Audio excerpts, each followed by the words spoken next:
New Zealand men live in fear of admitting to depression or suicidal thoughts, and it's a uniquely Kiwi thing. That's according to personal experiences of comedian Mike King.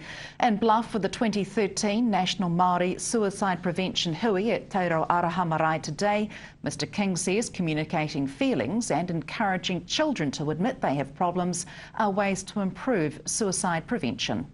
I've had two attempts on my life. Once was in Hong Kong and once was on the hill here in Bluff about 5.5 years ago. What drove you to that point? Well, the same thing as everybody, I guess. There's only three reasons people commit suicide. One, I'm hurting. I've got all of this stuff stuck inside of me. I've got no one to share it with and I can't carry it anymore. Two, I'm causing hurt. Every time I walk into a room, I'm sucking oxygen out of the room.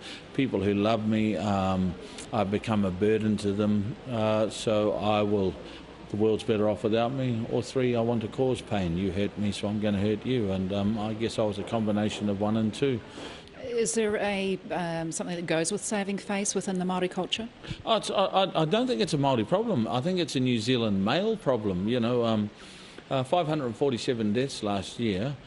Through suicide. The number one group committing suicide is New Zealand men, over 400 of them. You've been to a few of these huis. What kind of strategies are coming through from what you've seen?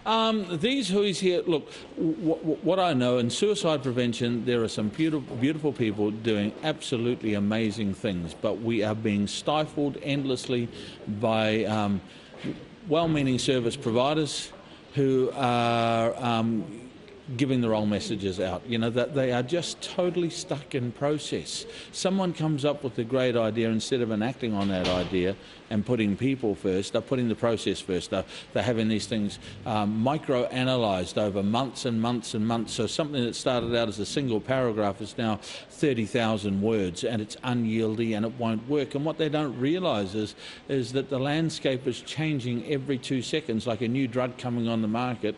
Everything changes. You've got to act now and take these things as living beasts and adapt as you go along.